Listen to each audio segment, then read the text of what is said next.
Hi there, this is Butch Gamboa for Motoring Today, the Philippines' premier and longest-running weekly motoring news and features electronic magazine.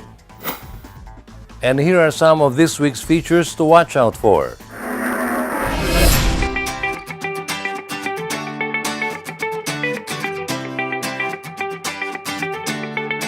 On Motoring Forum, we shall put on the spotlight the government's Public Utility Vehicle Modernization Program. Our road safety tip on the Young Street Smarts portion features right-of-way of vehicles. This week's Payong Chuper is about the impropriety of playing loud music in public utility vehicles. Our car care tip on Auto Care Clinic is how to jump-start your battery. The public service segment will have clarification on the bike-sharing system of Pasig City. Showcase this week shall have the Honda CR-V 7-seater gas variant on center stage. And for race weekend, we'll have the highlights of the recently concluded Flat Out Race Series, Round 2, held at the Clark International Speedway.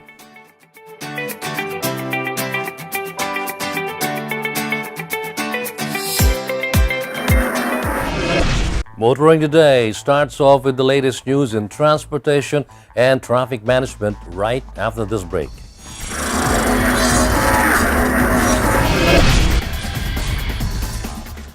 So there I was, standing on top of the world.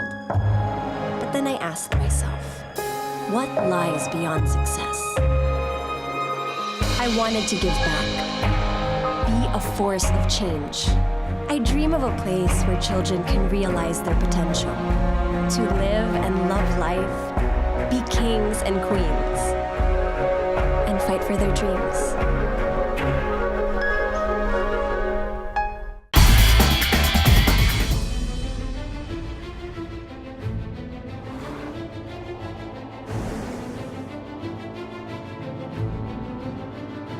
See the horizon as a starting point.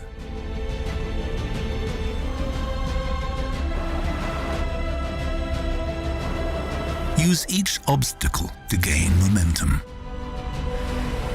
Make the unknown routine. Continue where all others stop.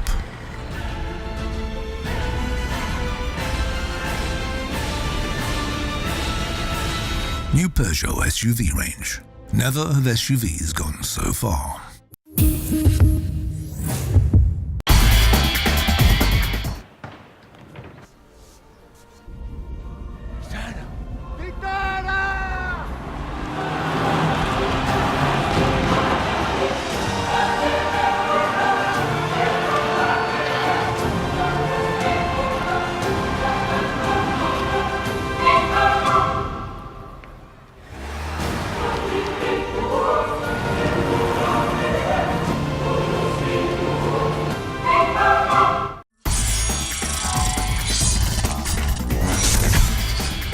Here are the latest news in transportation and traffic management.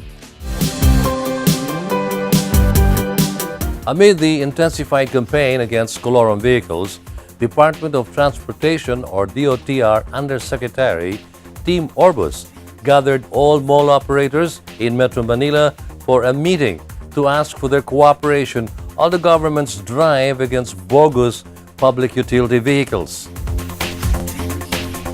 Orbus met with all Metro Manila mall operators to remind them regarding harboring colorum vehicles in their respective terminals.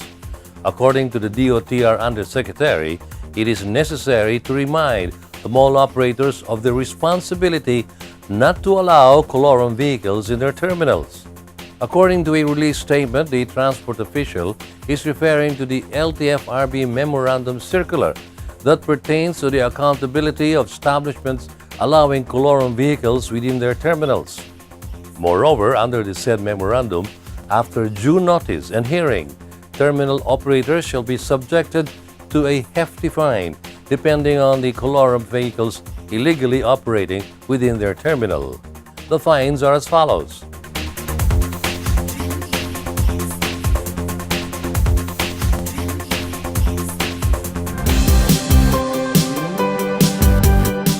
Meanwhile, Grab Philippines has been under fire for allegedly charging their customers for the travel duration, which is not included in the December 2016 order regulated on ride-hailing services fares.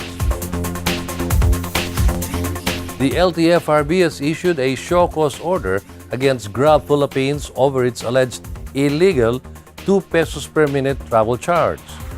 The LTFRB stated in its order that they are requiring MyTaxi.ph, the registered company of Grab, to explain in writing why its transportation network company accreditation should not be suspended or canceled over the allegations. Additionally, a Puwersa ng Bayaning Atleta or PBA representative accused the transport network company of illegally charging its customers on top of its government-approved pricing scheme. In response to this claim, Grab Philippines issued a statement explaining that travel duration charges were already incorporated in its upfront prices. Moreover, the regulatory board also ordered Grab to lower its surge pricing cap from multiplied by 2 times to only 1.5 times the normal fare. According to the LTFRB, this is the agency's latest move in its bid to regulate fares of ride-hailing services. Continuing, in line with the recent unloading incident in the MRT-3, which was caused by a passenger, the DOTR is proposing to file charges against commuters who will disrupt the operations. The DOTR has directed the management of the MRT-3 to identify the passenger that caused an unloading incident by leaning on or forcibly opening the train door last April 13. During the recent Philippine economic briefing in Pampanga, the DOTR expressed its disappointment over a passenger that caused the failure of the door of a southbound train, which resulted to the unloading of approximately 1,000 passengers at the Santolan Annapolis station. The DOTR highlighted that it was the first unloading incident recorded at the MRT-3 since the beginning of April. In line with this, DOTR Secretary Arthur Tugade expressed that he wants charges filed against the passengers who will disrupt train operations.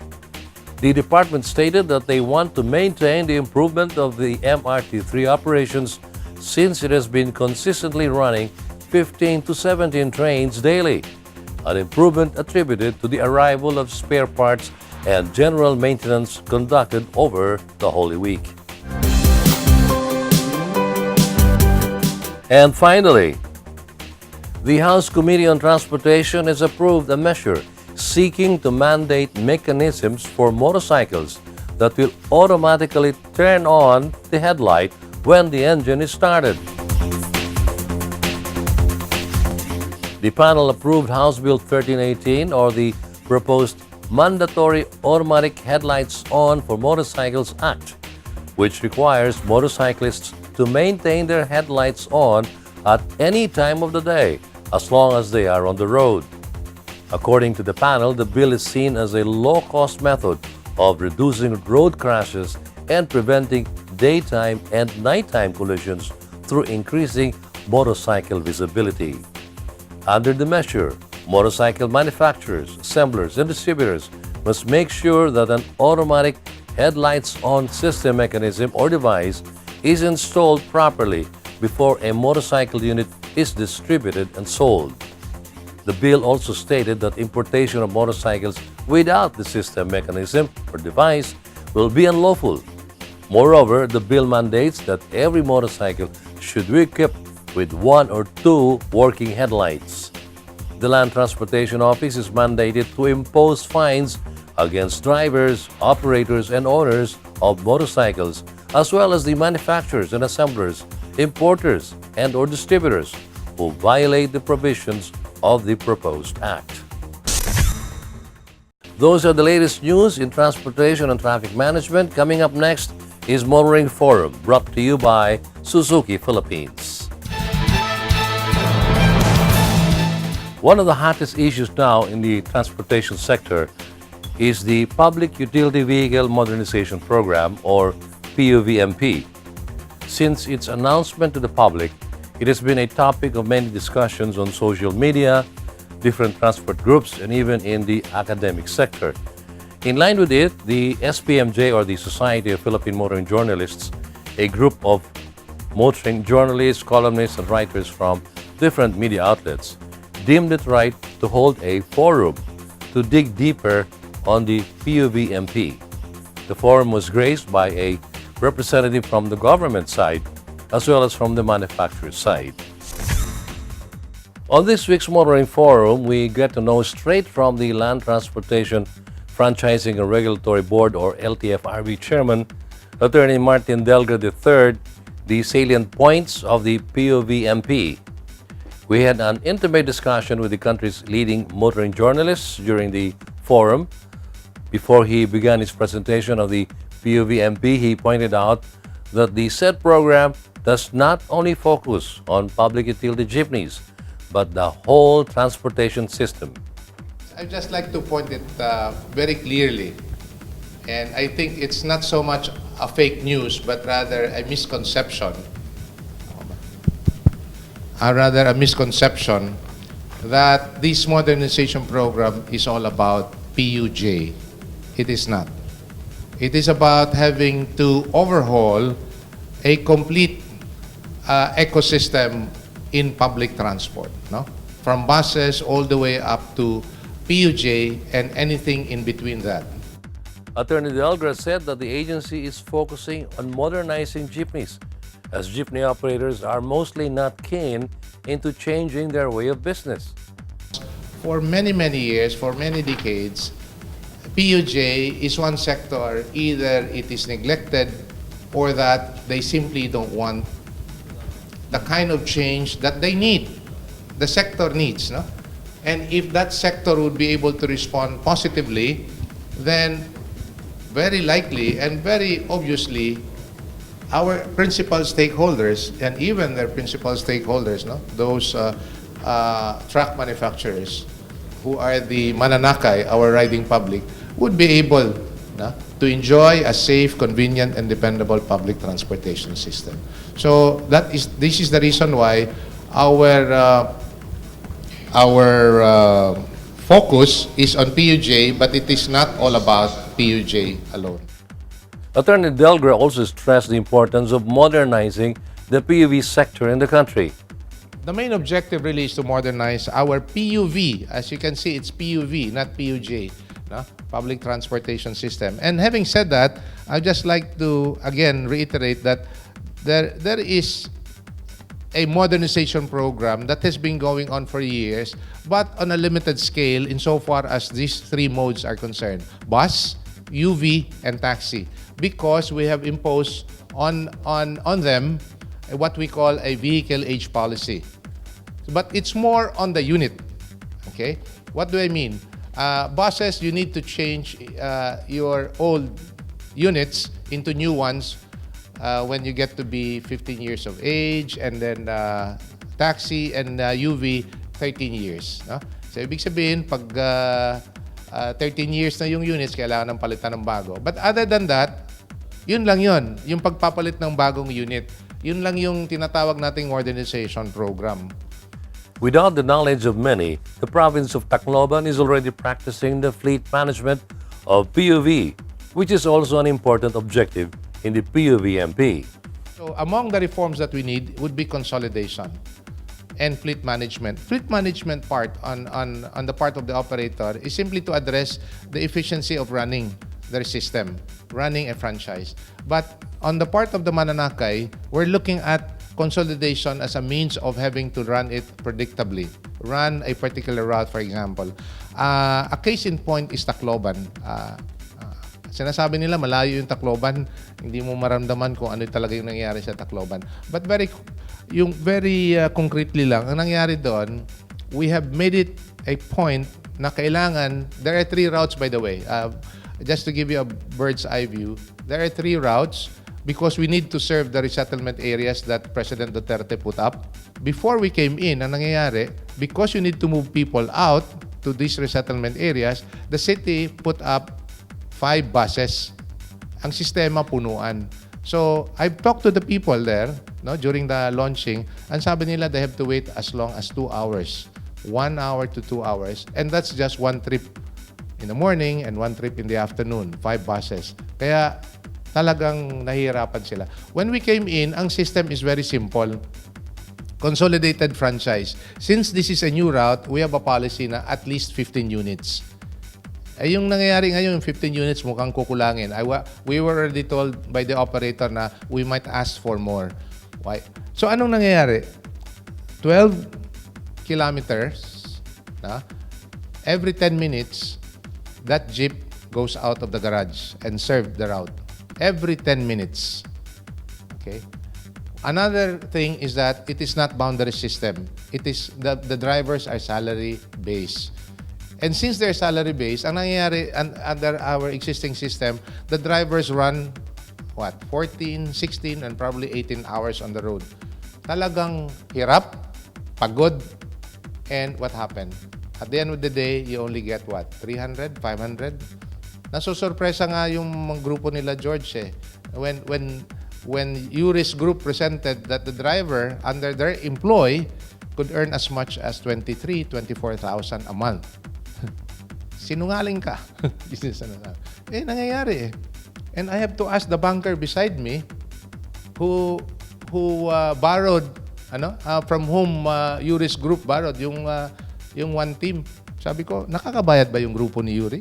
Nakakabayad. Hindi ba pumapaltos yung cheque nila? Hindi. So, what does that mean? Ibig sabihin, gumagana yung sistema. It's efficient and more importantly on the part of the operator, kumikita. So, yun yung gusto kong i-emphasize. So, on the part of our principal stakeholder, obviously our principal stakeholders are not the operators, not the suppliers, but the riding public. The LTFRB chairman also highlighted the role of the UV Express. He said that UV Expresses are not supposed to compete with buses and jeepneys. As you can see, no hierarchy of mode. Ang ibig sabihin po niyan, when a route is good for a jeep, then it should be a PUJ. If the route is good for a bus, the hierarchy should be a bus. The UV Express might complement along the way, but it is not supposed to compete. Yun ang ibig sabihin doon. But right now, you have UV Express that runs as far as 200 km on National Highway, cuts across regions. Hindi na po pwede yan. Just to give you a very short history of the UV Express, siguro kayo rin nakakaalam nito, it started with yung Tamaraw, FX, and then it graduated to GT, although it means something else. It refers to, anyway. So GT, Garage to Terminal, it is supposed to be the premium service of the PUJ. Ang ibig sabihin po, when you have a route, PUJ, pahinto-hinto, yung UV Express is supposed to be premium service on 2 things. P2P. So from here, it only ends there. Walang pahinto-hinto. Pangalawa, it's premium service because of the unit. Aircon, well-seated, yung mga ganon. Okay? But other than that, it's supposed to be that way. Pero lumabas na tuloy doon sila sa city routes hanggang they competed with the buses already. So we already have addressed that by saying that UV, wherever it is, no further than 60 kilometers. That is under our department order. Attorney Delgado also mentioned the local public transport route planning, which monitors the transport route all over the country and which, by this time, the LTFRB is also modernizing. I'd like to point out, I mentioned already about some regulatory reforms, but I'd like to point out this. As we speak, ongoing na po yung LPTRP, Local Public Transport Route Planning. Why am I saying this? And this, I would like to emphasize, na yung Road Transport and Planning Division of DOTC before, probably an office as small as this, runs the planning process of any routes all over the country. You know what that means? A small office that will dictate tens of thousands of routes. We have a problem. So we need to bring it down to the LGUs for a lot of reasons, no? Where we would be able to address really what they need. And they are the ones planning it. But it is not something absolute, no? Because the parameters and guidelines as well as the policy in planning out the local routes and giving of the franchises are still left to the national agency. Yung local politics, we need to be above them. Kaya nga, wala yan sa kanila. Pero yung pagpaplano, nasa kanila. What do I mean? Sila ang nakakaalam ng populasyon. Because yan ang constituents natin. The population is our principal stakeholder because we need to move them. Pangalawa, they know their either CPD, Comprehensive Development Plan, and their CLUP, Comprehensive Land Use Plan. So they would know their zoning. They would know where the residential zones are, commercial, industrial, and all these things. So they would be able to know how people move, where people move. Pangatlo, they know their local road networks. Obviously, they know a little bit of local politics, but that is not our concern. No? So, anong nangyayari, we ask them to help themselves plan out the routes. When the routes are planned out, it will be brought up to the DOTR as well as LTFRB for review and approval.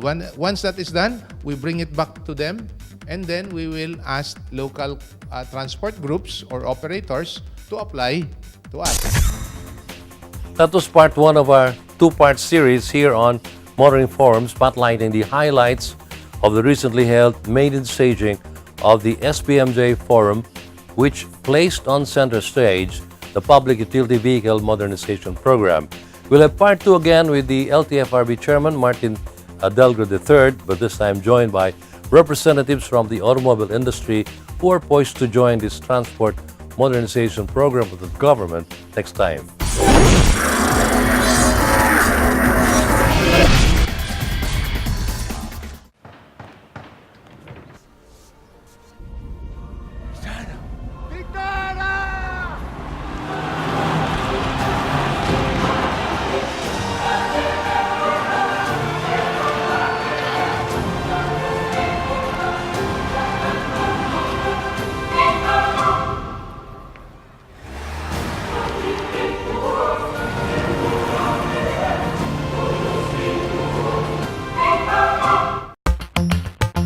Calling all automobile enthusiasts.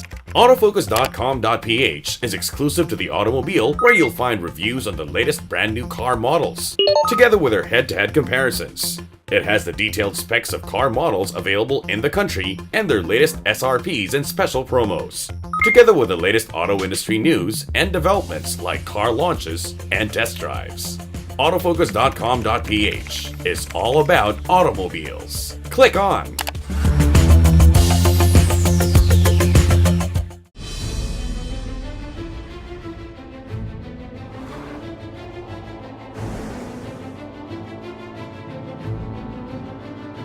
See the horizon as a starting point.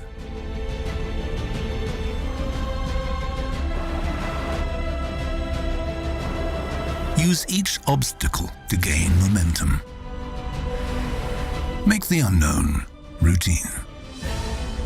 Continue where all others stop.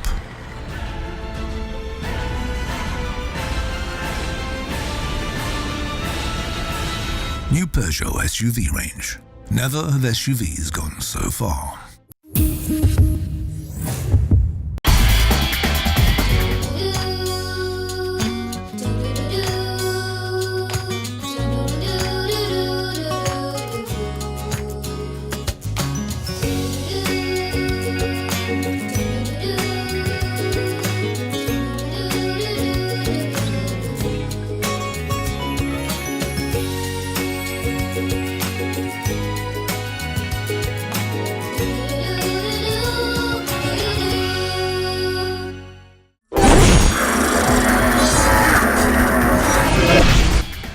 Welcome back to Motoring Today, and here are this week's valuable motoring tips, starting with road safety from Toyota Motor Philippines. Hello everyone and welcome to Motoring Today's Young Street Smarts Club. This is brought to you through the courtesy of Toyota Motor Philippines and the Toyota Foundation. My name is Susie of Magic 89.9. Muling magbibigay sa inyo ng simpleng tips on how to use our roads properly and safely. As seen on the animation, vehicles turning right have the right of way bago ang mga liliko sa kaliwa. Always be patient, lalo na kung ikaw ay nasa intersection para maiwasan ang aksidente. Until the next time here on Motoring Today's Young Street Smarts portion, where you can learn to be safe while on the road as a pedestrian, commuter, biker, or driver. This is Susie of Magic 89.9 reminding you to always be a safe and responsible road user. From road safety tips, let's get into the driver's proper demeanor from Mitsubishi Motors Philippines. Payong tsuper lang kaibigan. Ako si Renato Ceballos, isa pong kapwa ninyo tsuper. Iwasan po natin ang pagpapatugtog ng sobrang lakas na musika sa ating mga sasakyan, lalo na po habang ito'y tumatakbo sa daan. Dapat nating malaman na ang pagpapatugtog ng loud music sa loob ng sasakyan, pampasahero man ito o pribado, ay di lamang nakakapwerhisyo. Ito rin ay delikado. Kapag tayo ay nagpapatugtog ng malakas, ito ay nagdudulot ng ingay at nakakaabala rin sa ibang tao. Ang atensyon natin ay nababaling sa musika at hindi sa pagmamaneho natin.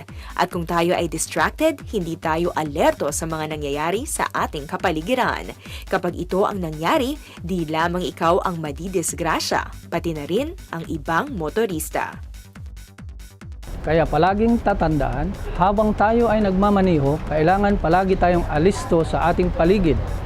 Ito po si Renato Ceballos, payong tsuper lang kaibigan, mula sa isang kapwa niyo tsuper. Let's now move on to proper vehicle care, courtesy of Isuzu Philippines Corporation. Another dead car battery?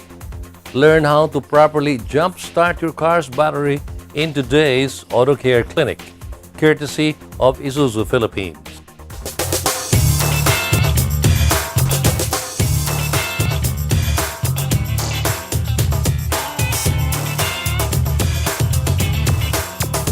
Madalas ding magkaroon ng dead battery kapag naiiwan ng matagal ang sasakyan. Kung sakaling bibiyahe po kayo at hindi gagamitin ang sasakyan, siguraduhin nakadisconnect ang cable ng baterya upang hindi ito maubusan ng karga. Ang pangatlong dahilan kung nadidiskarga ang baterya ay maaaring luma na ito at kailangan ng palitan. Depende po sa inyong paggamit ng sasakyan, ang baterya ay tumatagal ng 1 o 2 taon bago kailangang palitan. Ngayon, paano nga ba mag-jumpstart ng baterya?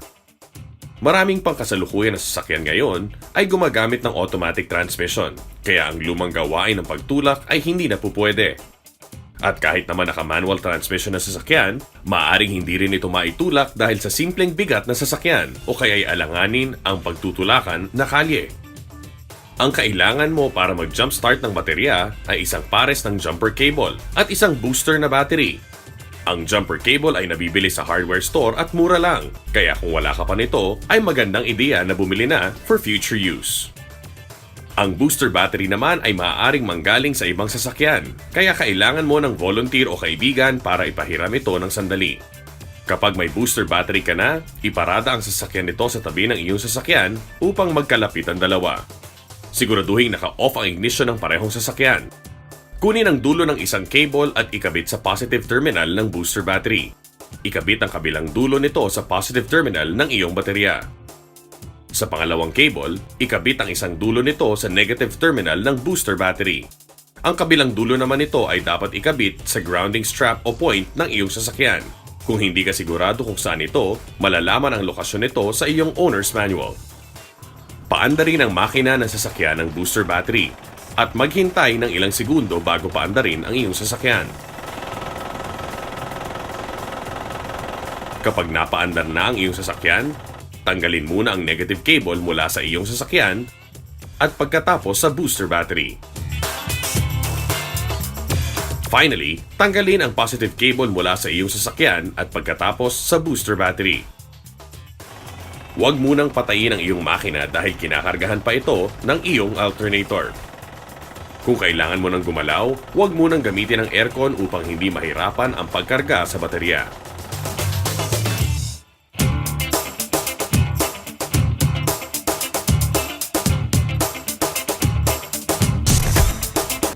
Keep in mind that things are always better when you have good knowledge when it comes to your car.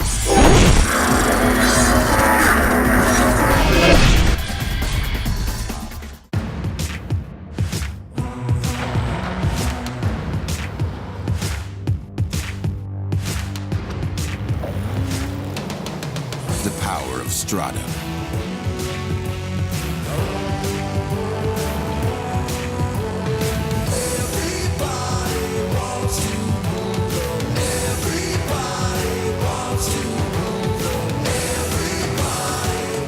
It's your sport truck.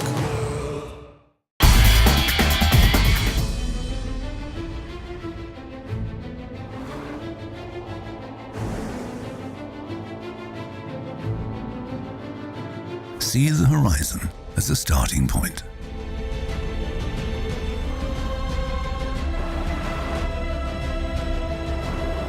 Use each obstacle to gain momentum. Make the unknown routine. Continue where all others stop.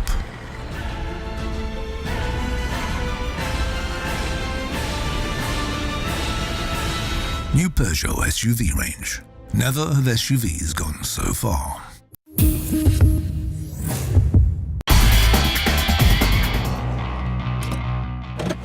These are the Fuel Masters. Every time they're on the court, it's high performance. Every time I'm on the road, I can also expect high performance from Phoenix Fuels.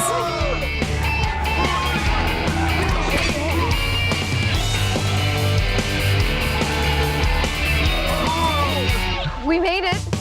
The next generation Phoenix Fuels, now with Pulse technology, delivers enhanced power and acceleration to make every trip come alive.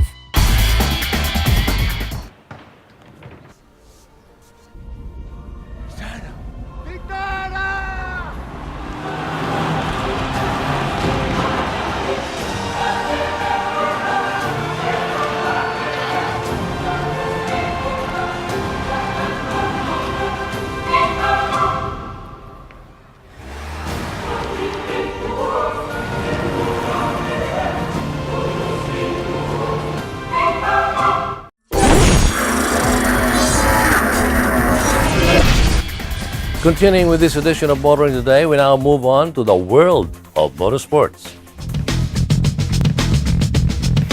In motorsports news, Rallycross Warriors are back at the Pradera Verde in Lubao, Pampanga for rounds 2 and 3 of the 2018 Philippine Rallycross Series this weekend. After the successful launch of the series last month that saw 45 entries signed up to compete in setting the best combined times around the Olson Camacho designed dirt course, many expected the competition to be as heated in every category from Group 1 to Group 4, the UV class and the open category. Mon de Mapilis was the big winner in round 1, topping Groups 2, 3, and 4. Carlos Anton topped the open category. Edgar Ortiz Luis bested everyone in the four-wheel driver class. Osamu Yamada was fastest in the UV category. The also-rans have 2 chances of beating the first round winners this Rallycross weekend, and on a shorter track. Organizers decided to run on a shorter track around half of the near 3.8-kilometer course of the first round to allow the holding of 2 rounds in this second leg of the series. Round 2 took place in the morning and early afternoon. Round 3 took place after sunset. In other motorsports news, Milo Rivera continues to dominate the Race Motorsports Club's 2018 Phoenix Pulse Technology National Slalom Series. The 2017 Slalom King again set the best overall time of day during the second leg of the National Slalom Series held on April 15 at the Robinson Star Mills in Pampanga. Rivera's fastest time of day, 47.24 hundredths of a second, was also the best in the production class.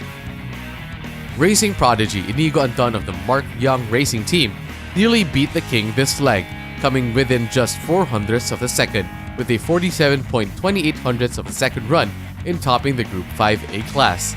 Andon also set the best time in the front wheel class.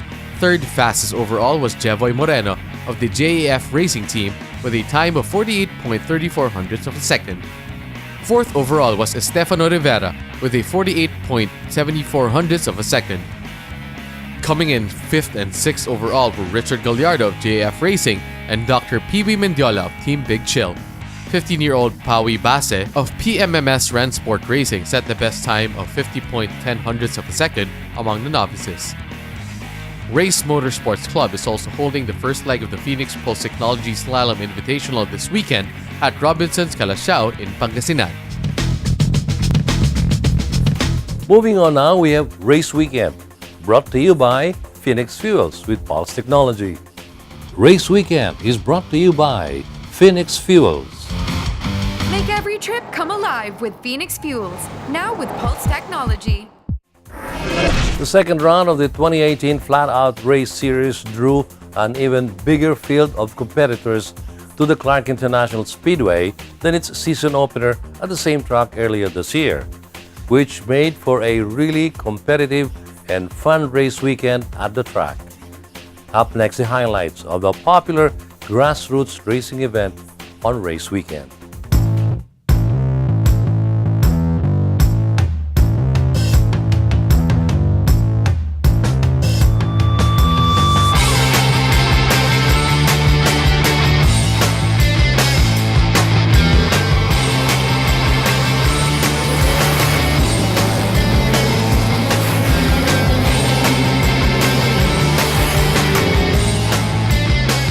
Hello there, Race Weekend viewers. Welcome to this week's edition of your favorite weekly portal into local motorsports. Today, we take you to the highlights and sidelights of Round 2 of the 2018 Flat Out Race Series.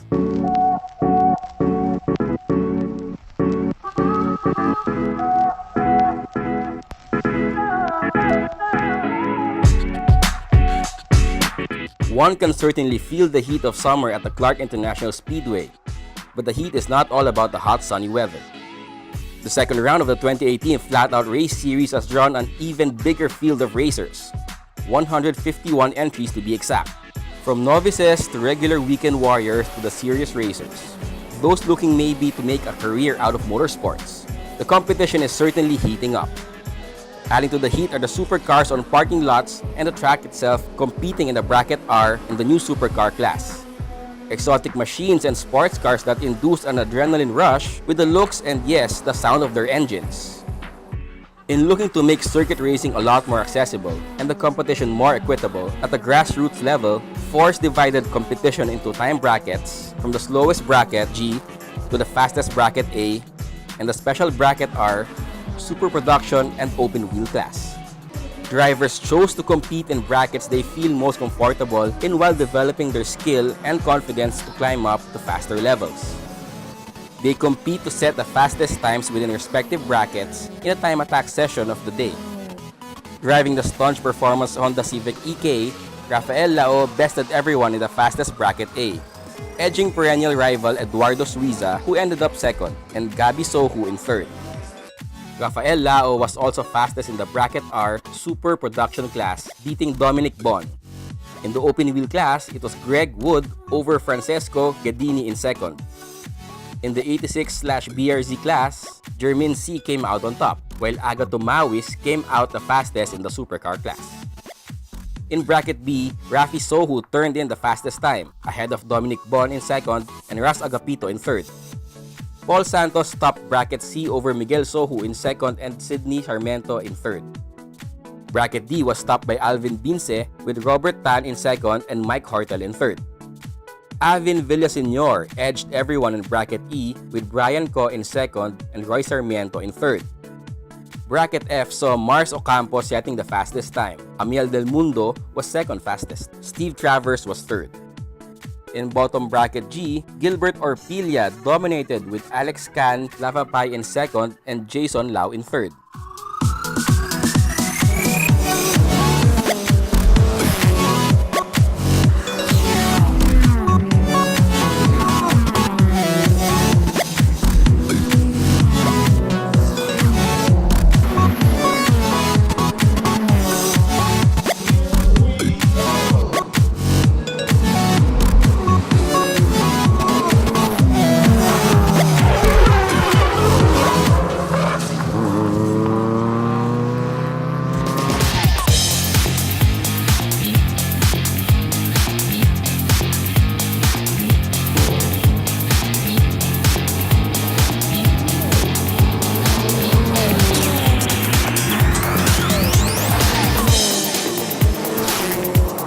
The time attack session was heated, but the competition was hotter and more thrilling to watch.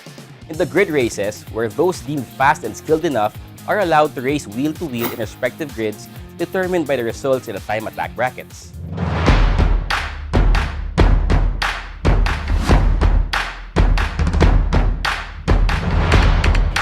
Nineteen cars lined up for the start of the 10-lap race for the combined Grid A, B, and C. In the battle for podium for the Grid A cars, Eduardo Suiza jumped to an early lead until midway through the race when his car began to suffer brake fade. First time lumabas ng car ngayon, so tapos kami kagabi, 3 a.m. na, then diretso dito, so wala ganang tulog. Tapos okay naman nung simula, tapos nung half of the race, I was leading. Pero yung nag-brake fade na yung brake, so wala na akong magawa. Nag-overshoot ako sa isang corner kasi wala na, naunahan na ako. Tapos pero teammate ko rin naman yung sila. After taking advantage of Suiza's mistake and getting the lead, Rafael Lao never gave up the lead. The previous day's practice and testing of suspension setup served him good stead. I came in yesterday, Friday, to practice the whole day and test different suspension setups. So apparently we found one that suits today. The fight for the top of the Grid B podium was fierce among Paulo Santos, Jun Cabrera, and Russ Agapito. Driving a Mitsubishi Evo, Santos soon got the advantage over his rivals despite lack of preparation and practice time. I didn't really get to practice yesterday since the car wasn't here and my main car broke down. So I'm just hoping that I do well because I wasn't also able to practice this morning since the tires had problems. The battle for podium places for Grid C was fierce.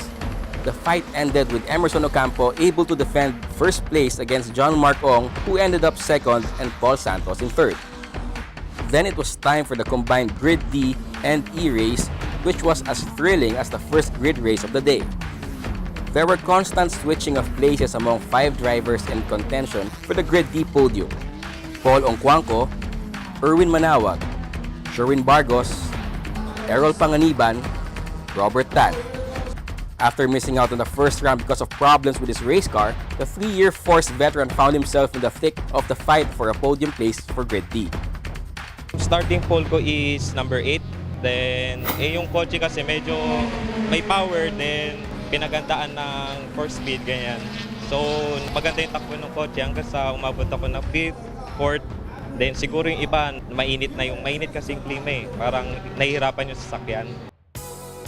Also in the melee for Grid D podium was Sherwin Bargos, was reveling in the heat at the track and the competition. Sobrang enjoy. Sa umpisa may kaba. After siguro mga 1 lap, wala na. You can use to it, the circuit. Mainit. Robert Tan finished second in bracket D in the time attack but found the going tough in the Grid D race. The other cars were fast. I couldn't catch up to them, but we'll get there. Paul Ongcuanco eventually ended up finishing first among Grid D challengers, followed by Uri Manawag in second and Sherwin Bargos in third. A minor controversy surfaced in the fight for the podium for Grid E. 15-year-old Cody Nang finished first among the Grid E challengers but was later disqualified because he also finished ahead of some of the drivers in the supposedly faster Grid D race. Nung una, yung mga hindi ko ka-bracket, kala ko ka-bracket ko. So, nauunahan ko sila. Then, nung nalaman ko, hindi ko pala sila ka-bracket. So, yun. After the race, organizers deemed it right to evaluate Amiel De Mundo to the top of the Grid E podium, with Felix Chua going up to second and Jeff Pobradora to third. The winners in the second round of the 2018 Flat Out Race Series are all looking forward to the next round. Some eyeing more wins and championships, others to improve their driving and get better results, or just to finish the race. I was in P9, tapos nag-spin lang ako sa double F, tapos yun. So hindi ako naka-finish ng race. Nagka-problem din ako sa engine. I hope I can win the championship for Grid B since I'm already in the lead and I have a really good mentor. So I'm pretty happy with my run today, but there's still room for improvement. For the upcoming rounds, I hope to finish first too. My plan for next run, leave the car alone and I'll work on myself. I have to address my driving, not the car. For the next rounds, I wish to win the grid and the time attack in my bracket.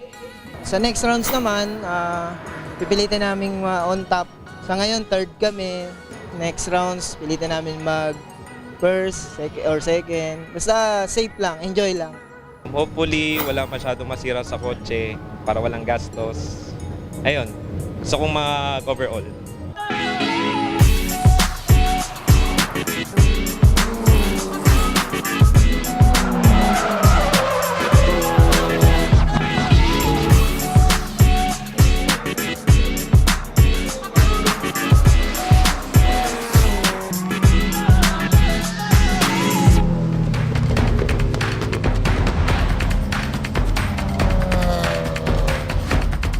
Well, that ends this edition of Race Weekend. Hope you enjoyed watching it as much as we had enjoyed covering and reporting all local motorsports events for you all.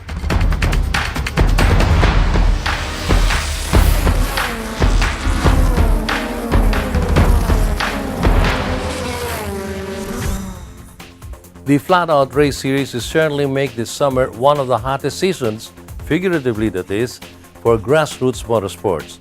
Race aficionados are surely eagerly awaiting for round 3 at the Batangas Racing Circuit on May 12. This week's feature on Race Weekend has been brought to you by Phoenix Fuels. Make every trip come alive with Phoenix Fuels, now with Pulse technology.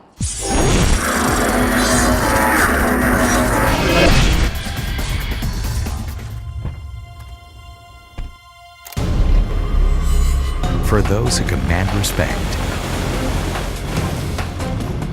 For those unrivaled in their field. For those who see the world differently. For you. The bigger, better, faster, stronger, all-new Fortuner. Own your world.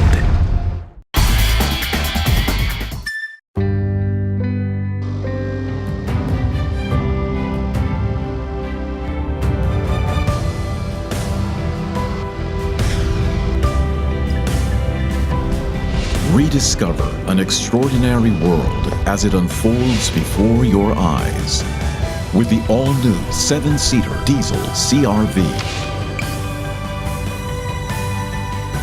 See the extraordinary. Think you're tough? Do you dare to go off-road or off-key? Do you use your great power with great control?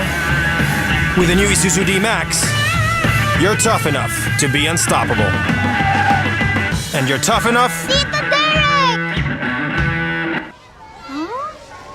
to be right back. Isuzu D-Max, tough enough for anything.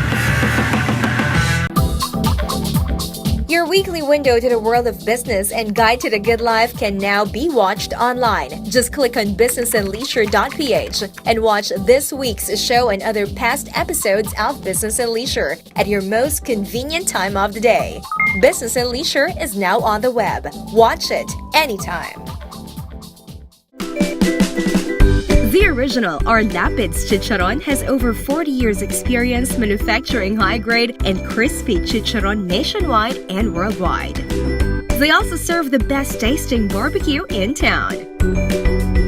Our Lapids Chicharon and Barbecue. Laging bagong luto.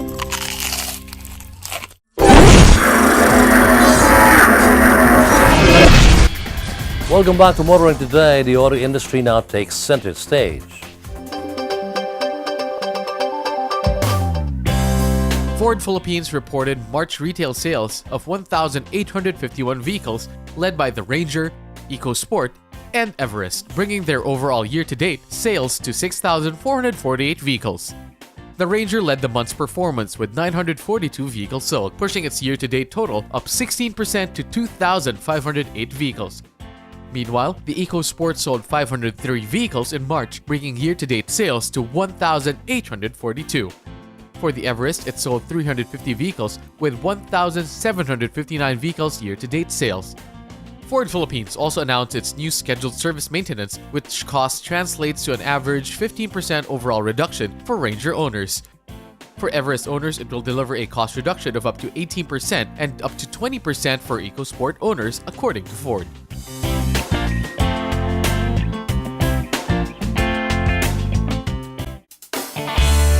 Suzuki Philippines expanded its presence in the north with the opening of a new 3S dealership in Santiago City, Isabela. Located along the National Highway of Barangay Batal in Santiago City, Suzuki stated that the new dealership will serve as a one-stop shop that offers full auto services to Isabela motorists. It will also offer the wide range of Suzuki vehicles including the Ertiga, Celerio, and Swift. Additionally, the Ciaz and the recently launched Suzuki Vitara will also be available in the new dealership.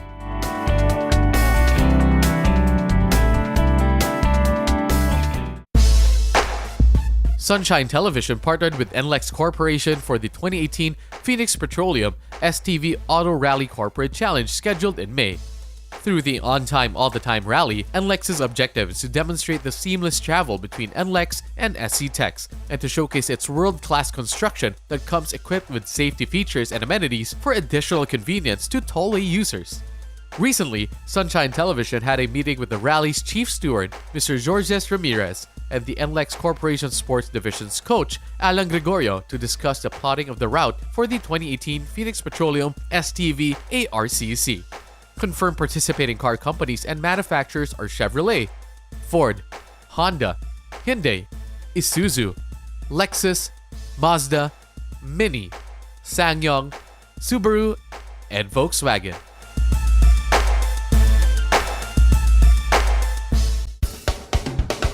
Prestone Philippines unveiled the Prestone Motor Oil in a launching ceremony held at the Grand Hyatt Hotel in Bonifacio Global City.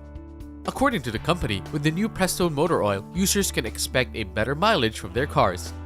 Along with the launch of its latest product, the company also introduced its latest brand ambassador, Paulo Abrera.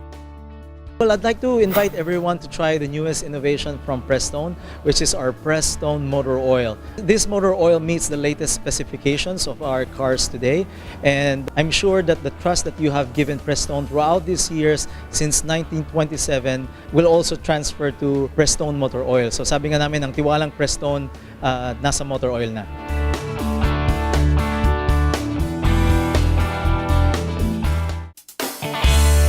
SMC Asia Car Distributors Corporation, the official importers and distributors of BMW vehicles in the Philippines, is set to host the BMW Joy Fest 2018 from April 28 to 29 at the BMW Pavilion at Bonifacio Global City, Taguig.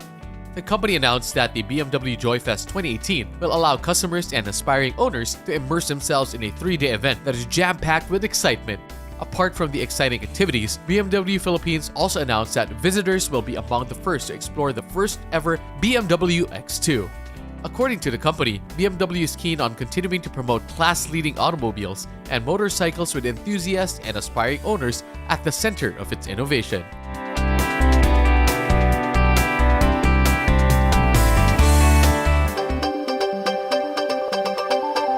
Our Car of the Week is next on Showcase, courtesy of Prudential Guarantee. No matter how much the Honda CR-V has evolved over the years, still there is one variant for those who want a simple gasoline-powered car, the CR-V 2.0S CVT. Know more about this in this week's Showcase.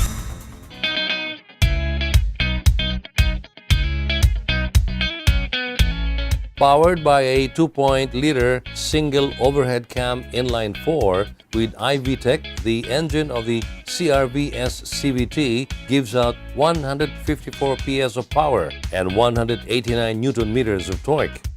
The CVT variant, as suggested by its name, runs on Honda's Earth Dreams developed continuously variable transmission.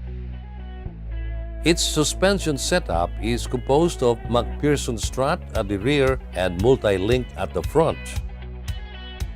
Meanwhile, the exterior design of the CVT doesn't look much different from the diesel-powered variants. Its LED headlights with LED daytime running lights are complemented by the solid wing face front grille. However, the features that highlight the look of the CVT are the diamond-cut 18-inch alloy wheels and the D-pillar-mounted LED taillights. Inside, the front seats have good side support as well as comfortable backrests, which are wrapped with leather upholstery.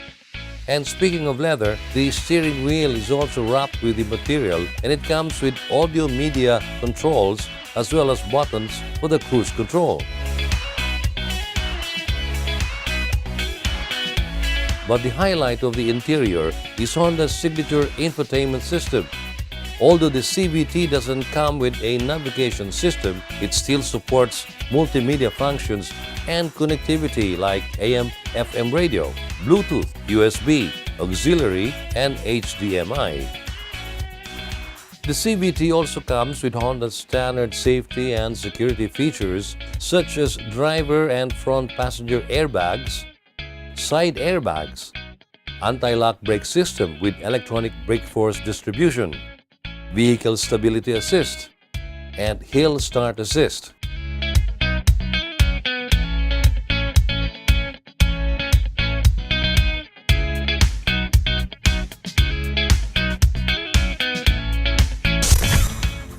That was the Honda CR-V 2.0S CVT, our car of the week on Showcase. Drive worry-free with Prudential Guarantee's auto insurance program with a free 24-hour nationwide roadside assistance included with your comprehensive auto insurance. Rest assured, we'll take care of you and your car wherever you are. Prudential Guarantee's auto insurance program, 100% worry-free driving.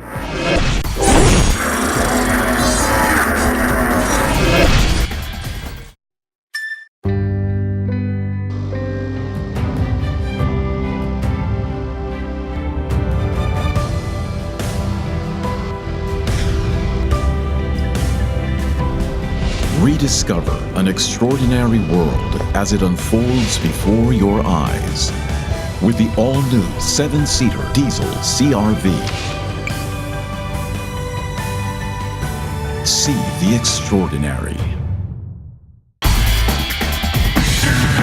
Think you're tough? Do you dare to go off-road or off-key? Do you use your great power with great control? With the new Isuzu D-Max, you're tough enough to be unstoppable. And you're tough enough to be right back. Isuzu D-Max, tough enough for anything. When you sweat to be sweet and you clean car seat, it's love. When you try to look cool, but you look like a fool, it's love. It's love. It's love. Show your love with the new features of the all-new Innova. Love the journey. These are the Fuel Masters. Every time they're on the court, it's high performance. Every time I'm on the road, I can also expect high performance from Phoenix Fuels.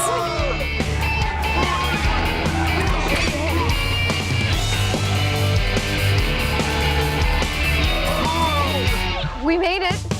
The next generation Phoenix Fuels, now with Pulse technology, delivers enhanced power and acceleration to make every trip come alive.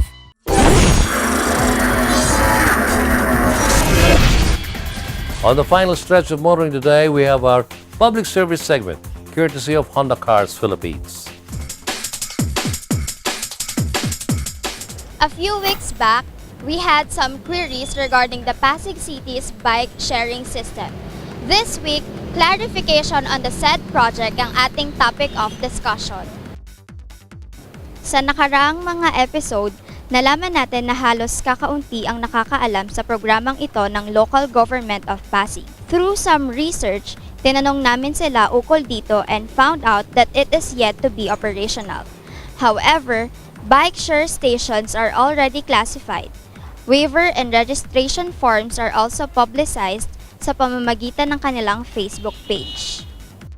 According to the group, they will be launching soon and we will make sure to give you the latest details on the Pasig bike share system here on the show. And that's the week that was in motoring. Thank you for joining us.